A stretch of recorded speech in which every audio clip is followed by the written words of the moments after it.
কি ক্ষতি করেছিল মেয়েটা আপনার? মেরে ফেললেন কেন মেয়েটাকে? হ্যাঁ, মেরে ফেললেন কেন? কার হয়ে কাজ করছেন আপনি? কার হয়ে কাজ করছেন? কে পাঠিয়েছে আপনাকে? হ্যাঁ, একটা খুনি, বদমাইশ, বেঈমান, মুখটা আপনাকে খুলতেই হবে। হ্যাঁ বলুন।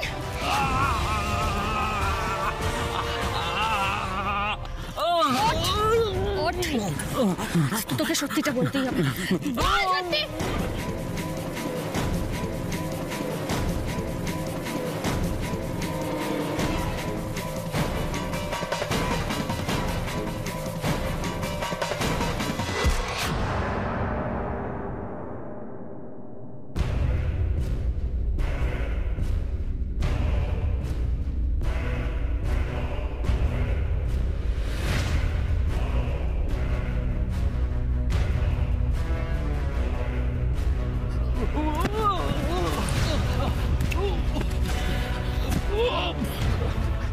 একজন পুলিশের গায়ে হাত দিয়ে ভালো কাজ করলেন না কিন্তু তুমি। তোমাকে নিজেকে পুলিশ অফিসার বলতে লজ্জা করে না? হ্যাঁ, আপনার জন্য একজন নির্দোষ পুলিশ অফিসারকে সাসপেন্ড করা হয়েছে, ক্যারিয়ারে দাগ লেগে গেছে তার। হ্যাঁ, তারপরও নিজেকে পুলিশ অফিসার বলে? বেঈমান একটা। বলুন কার হয়ে কাজ করছেন আপনি? বলুন বলুন। কারোর হয় না, কারোর হয় না। আপনি কিন্তু আমাকে মিথ্যা অ্যালিগেশন দিচ্ছেন। মিথ্যা অ্যালিগেশন? হ্যাঁ, কাল ওই মেয়েটাকে খুন করতে গিয়েছিলেন আপনি? কাল ওই সময় নার্সিং হোমে ছিলেন আপনি? আমার কিন্তু এই প্রমাণগুলো জোগাড় করতে বেশিক্ষণ সময় লাগবে না। বলুন কার হয়ে কাজ করছেন? অগ্নিজিৎ স্যারকে সাসপেন্ড কে করিয়েছে? বলুন। মুসা ভাই? হ্যাঁ, বিনোদ প্রধান না বর্ষা বোস? কোথায় পাবো ওদের? কোথায় পাবো ওদের? বলুন। জানি না, জানি না। আমাকে ছেড়ে দিন, আমাকে ছেড়ে দিন। আপনাদের সবার উপর নজর আছে কিন্তু, তাহলে কিন্তু আপনাদের কিন্তু ক্ষতি হয়ে যাবে।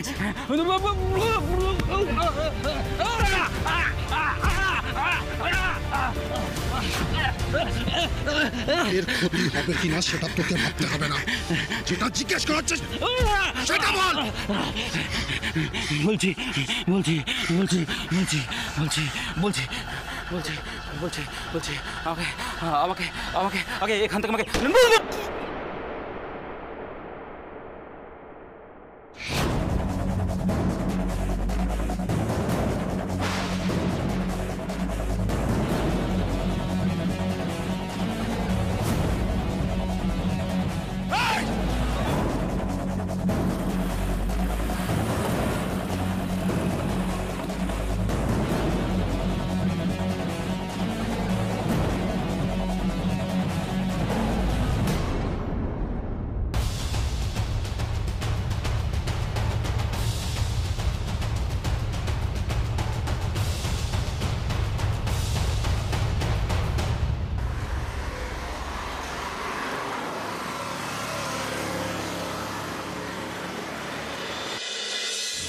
Doctor doctor doctor nurse, doctor এর ট্রিটমেন্টের ব্যবস্থা করুন প্লিজ। এর গুলি লেগেছে, একে বাঁচাতেই হবে, যে করে হোক আমাদের বাঁচান। Nurse, yes madam. ওটির ব্যবস্থা করো এক্ষুনি। নয়ন, সত্য, ইমিডিয়েট ওটিতে নিয়ে এসো। তাড়াতাড়ি তাড়াতাড়ি নিয়ে যান ওকে, তাড়াতাড়ি নিয়ে যান।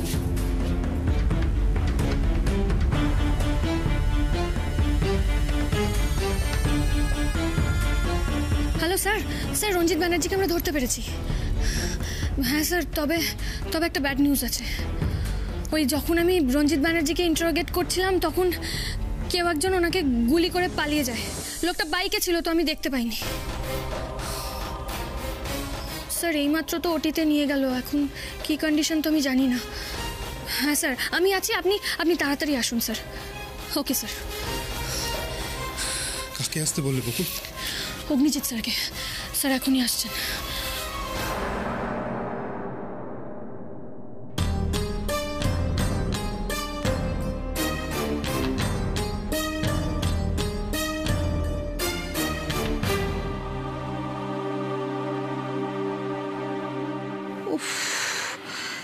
ভাল লাগে না আর আমার, চিন্তায় চিন্তায় আমার এবার মাথাটাই খারাপ হয়ে যাবে। কি গো মা, কি হয়েছে? একা একা দাঁড়িয়ে আছো কেন? কি ভাবছো এত? কি আর ভাববো, দুশ্চিন্তা করছি। দুশ্চিন্তা করা ছাড়া তো আমার এই সংসারে আর কোনো কাজ নেই। কেন দুশ্চিন্তা করছো? সব তো ঠিকঠাকই আছে। কি ঠিক আছে? কি ঠিক আছে? কাল দেখলি না বকুল আর ঋষি কিরম তাড়াহুড়ো করে বেরিয়ে চলে গেল? বকুল তো নিজের খাওয়াটাও শেষ করলো না, উঠে বেরিয়ে চলে গেল। তারপরে একটা ফোন করেছে কেউ। হ্যাঁ রে রোহন, ঋষির সাথে ফোনে কথা হয়েছে তোর? না মা, ঋষি ফোন করেনি আর আমিও ফোন করিনি। ভাবলাম যে কোনো কাজের মধ্যে আছে তাই। ওই দেখো, ওই তো বকুল তো বেরোবার সময় ওই রোশনি আর এশাকে ওই একই কথা বলে গেছে যে বাড়ি ফিরে এসে সব বলবো। তো কই রে, কেউ তো এখনো ফিরেই এলো না। জেম্মা, তুমি আবার টেনশন করছো? এই জন্যই না ছোট বৌদি আর ছোটদা ভাই তোমায় জানাতে বারণ। আই চুপ কর তো তুই। বাড়ির ছেলেপিলেরা সব বেশি বড় হয়ে গেছো তোমরা।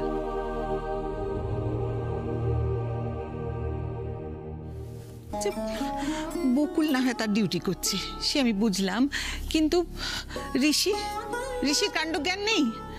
সে একটা ফোন করে জানাতে পারে তো। আর বকুল সে তো সারাদিন ওই চোর ডাকাতের পেছনে ছুটে বেড়াচ্ছে। আমি চিন্তা হয় না বল? আমি বুঝতে পারছি মা, চিন্তা তো হবেই। ঘুম নেই, খাওয়া নেই, আমি বুঝতে পারছি। দেখেছিস তো, আরে বউকে ভালোবেসে ঋষিটা অর্ধেক পুলিশ হয়ে গেছে। বাড়িতে এখন দুখানা পুলিশ। রাত্রিবেলা একটু চুরি করে রসগোল্লা খাবো, আইসক্রিম খাবো ফ্রিজ থেকে বার করে, এইসব ভাবলি না বুকটা কিরকম ডিপ ডিপ করে আর ভয় পেয়ে যাই, বুঝলি? আচ্ছা, আমি চিন্তায় মরছি আর তোদের হাসি পাচ্ছে? আরে না জেম্মা, হাসি পাচ্ছে না। আরে আমরা তো আমি বুঝতে পারছি তোমার চিন্তা হওয়াটাই তো স্বাভাবিক, কিন্তু কি করবে বলো মা? আমাদের তো এগুলোকে অভ্যেস করে নিতে হবে। বকুল তো ওর চাকরি ছেড়ে দিতে পারে না।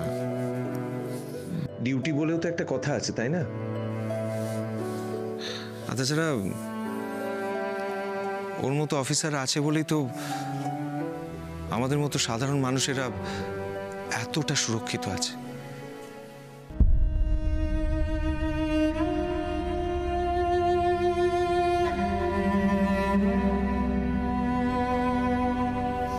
আমাকে ক্ষমা করে দাও রুবি, আমরা তোমার বোনকে বাঁচাতে পারলাম না। না ম্যাডাম, এইভাবে বলবেন না। আমি তো নিজের চোখে দেখলাম আপনারা যথাসাধ্য চেষ্টা করেছেন, কিন্তু বোধহয় আমার বোনের কপালটাই খারাপ, জানেন? সেসব দিয়ে লড়াই করেও বোধহয়।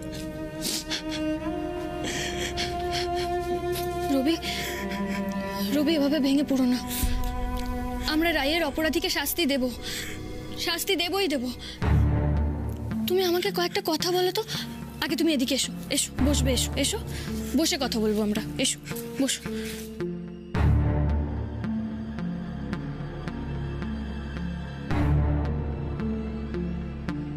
এবার বলো তো রবি, কাল আমরা আসার আগে ঠিক কি ঘটেছিল এখানে? আমরা তো তোমাকে একেবারে অজ্ঞান অবস্থায় পাই কেবিনে। কি ঘটেছিল সেটা তো নিজেও বুঝতে পারলাম না। হালকা একটু তন্দ্রা এসেছিল।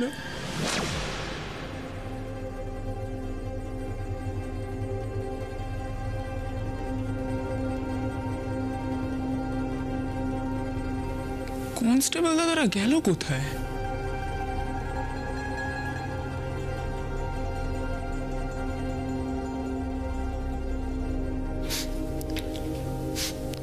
এত ঘরে সিগারেটের গন্ধ কি করে এলো?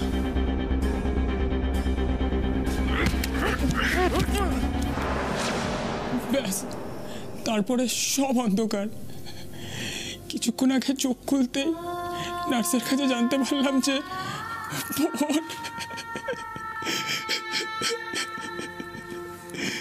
কেঁদো না রবি। না, আমি কাঁদবো না। আমি কাঁদলে বাবা মাকে সামলাবে কি?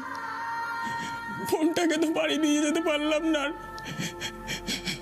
কিন্তু ম্যাডাম, আপনি দেখবেন যে কোনো মেয়েকে যেন এইভাবে হারিয়ে যেতে না হয়। আর কারণ বোনের সাথে যেন এই পরিণতি না হয় ম্যাডাম।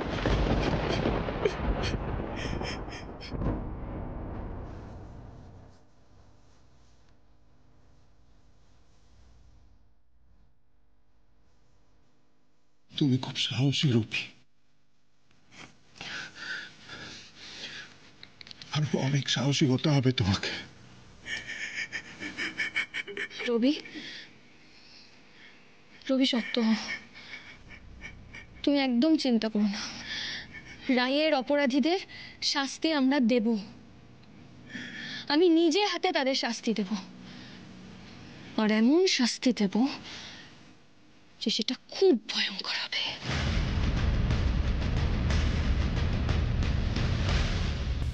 শোন, আজকের মিটিংটা তুই একটু সামলে নিস, আমি মাঝখানে।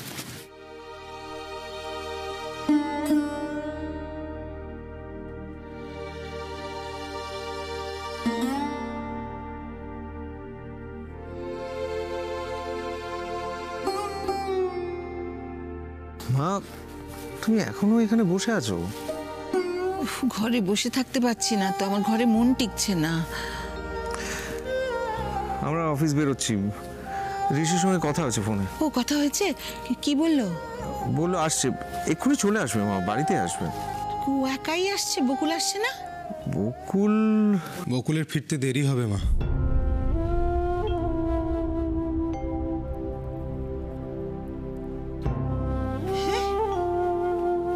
সে কি রে, আরো দেরি হবে? তুই ওকে জোর করে বাড়ি নিয়ে আসতে পারলি না? ওকে করব জোর? মা, তুমি বকুলকে চেনো না, ডিউটি ছাড়া ও কিছু বোঝে? অবশ্য সামনে থেকে যা দেখছি, এই কেস সলভ না হওয়া পর্যন্ত বকুল দম নেওয়ারও সময় পাবে না। স্বয়ং ভগবান বললেও এখন রেস্ট নেবে না। আমার বড্ড চিন্তা হয় রে মেয়েটার জন্যে। এতদিন তোর বাবা ছিলেন, তার উপরে সমস্ত দায়িত্ব দিয়ে আমি হালকা থাকতাম। এখন তো তিনিও আর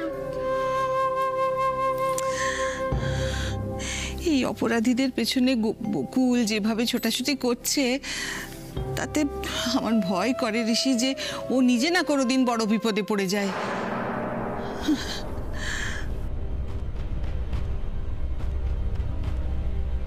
বলুন, কার কাজ করছেন? অগ্নিজিৎ স্যারকে সাসপেন্ড কে করিয়েছে বলুন। বলছি বলছি বলছি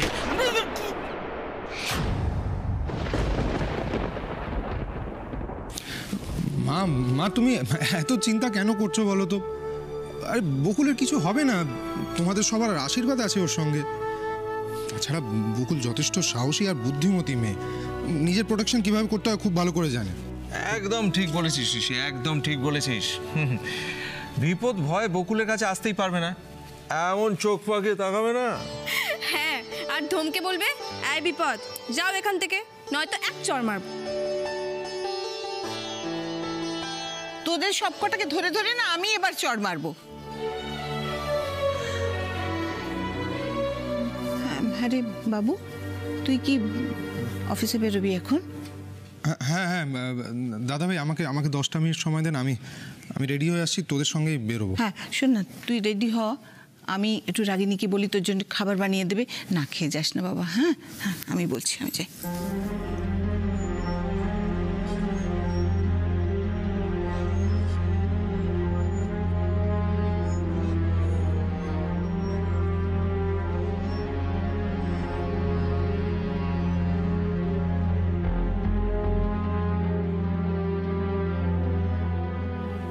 এই ছোটদা ভাই, কি হয়েছে বলতো? তোকে এরকম অন্যমনস্ক লাগছে কেন? আমি আন্দাজ করতে পারছি কি হয়েছে। কি হয়েছে? ও অন্যদের যতই বলুক চিন্তা করো না, চিন্তা করো না, মনে মনে বকুলের জন্য খুব দুশ্চিন্তা করছে। দুশ্চিন্তা হবে না, তুই বল না। বকুল যত বড় পুলিশ অফিসারই হয়ে যাক না কেন, ও যা সব অপারেশনে ইনভলভ থাকে, আমার ওকে একা ছাড়তে বড্ড ভয় করে রে। তাই তো যতটা সম্ভব নিজের কাজের ফাঁকে আমি ওর সাথে থাকার চেষ্টাই করি। I am proud of you Rishi. সকলে না তোকে দেখে শেখা উচিত। আচ্ছা, প্রত্যেকটা কাজ তুই এত সিনসিয়ারলি করিস কি করে বলতো? সত্যি তুই যে কোনো ছেলের কাছে একজন আদর্শ ছোট্টা ভাই।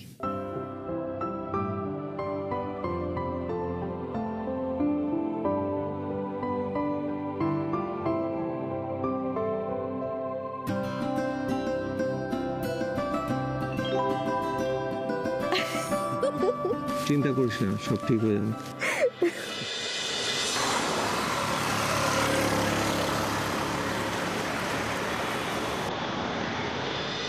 Thank you so much sir. আপনার দেওয়া ইনফরমেশন ধরেই আমরা গোপন অপারেশন চালিয়েছিলাম, আর সাউথের একটা গ্যারাজ থেকে শক্তি আর গুল্লুকে অ্যারেস্ট করেছি আমরা। বাহ, তবুও তো আমি তোমাদের কোনো কাজে আসতে পারলাম। কি বলছেন স্যার? আপনি যদি এই ইনফরমেশনগুলো না দিতেন তাহলে এত তাড়াতাড়ি আমরা ওদেরকে ধরতেই পারতাম না। আর তার চেয়েও বড় কথা হলো, ওই শক্তি আর গুল্লুকে ইন্টারোগেট করলেই তো আমরা সেদিনকার বাকি সত্যিটা জানতে পারবো। যদি ওদের উপর কোনো হামলা না হয়। আপনি এরকম কেন বলছেন স্যার? ওরা তো পুলিশ কাস্টাডিতেই রয়েছে, আর সেরকম কিছু। রহিতা বড় কিন্তু অশোককে কিভাবে মেরেছিল তুমি নিশ্চয়ই জানো, কিন্তু অশোক কিন্তু সেই সময় পুলিশ কাস্টাডিতেই ছিল। So be careful. দেখতে তো পাচ্ছ পরপর কিভাবে ওরা সাক্ষীদের একের পর এক শেষ করে দিচ্ছে। ম্যাডাম, পেশেন্টের জ্ঞান ফিরেছে। ও, কথা বলা যাবে ওনার সঙ্গে? হ্যাঁ ম্যাডাম। স্যার আসুন, আগে আমরা রঞ্জিত ব্যানার্জির ক্লাসটা নিয়ে নিই। হ্যাঁ চলো।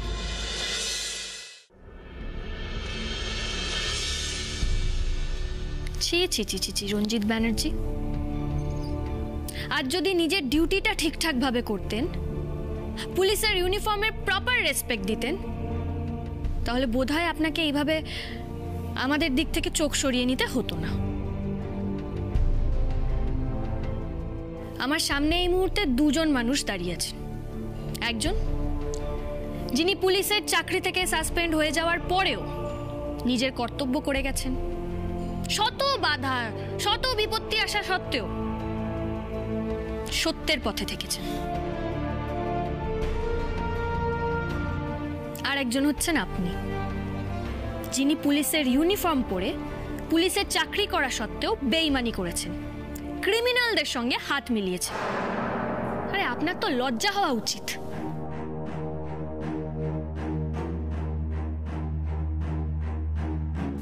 কেন কেন বাঁচালেন আমার মতো বেঈমানকে? আমি না আমার কর্তব্য করে গেছি, তার বেশি কিছু করিনি। আর একটা কথা আপনাকে বোঝাতে চাই, আপনি যাদের হয়ে কাজ করছেন তাদের স্বার্থ ফুরিয়ে গেলে আপনাকে শেষ করে দিতেও তারা দুবার ভাববে না। জানি আমি কতটা ভুল করেছি, আর তার শাস্তিও আমাকে পেতে হবে। তা তো পেতেই হবে।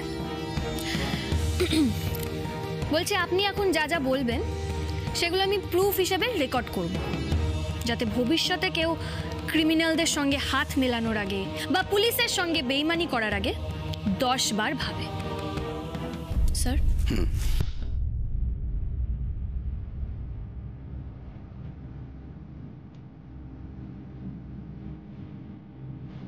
এবার বলুন রঞ্জিত ব্যানার্জি, পুলিশের সঙ্গে কেন বেইমানি করলেন?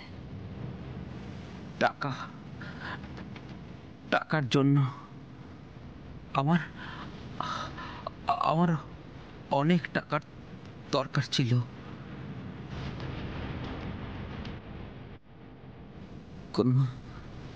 কোনো শখ, কোনো ইচ্ছেই পূরণ হচ্ছিল না আমার।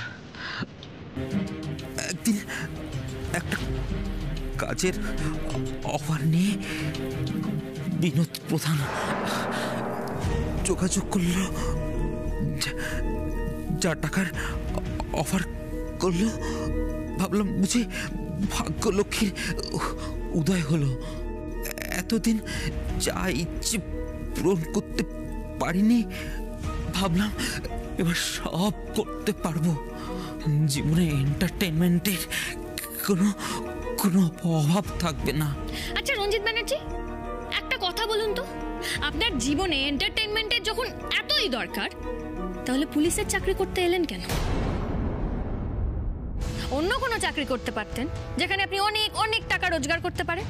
আচ্ছা, আপনি যখন ওই ক্রিমিনালগুলোর সঙ্গে হাত মেলালেন, আপনার একবারও মনে পড়লো না আপনি পুলিশ হওয়ার সময় কি শপথ নিয়েছিলেন? একবারও মনে পড়েনি? যাই হোক, আপনাকে এসব কথা বলা মানে শুধু শুধু টাইম ওয়েস্ট করা। আপনি আশা করি নিজের ভুল বুঝতে পেরেছেন। এবার নিজে মুখে নিজের দোষগুলো স্বীকার করবেন। এবার বলুন তো, বর্ষা বোস, বিনোদ প্রধান আর মুসা, এদের সম্পর্কে আপনি কি কি জানেন? সবটা বলবেন। আর স্যারকে কে সাসপেন্ড করিয়েছে বা কারা সাসপেন্ড করিয়েছে, তাদের উদ্দেশ্যই বা কি ছিল, সবটা বলুন।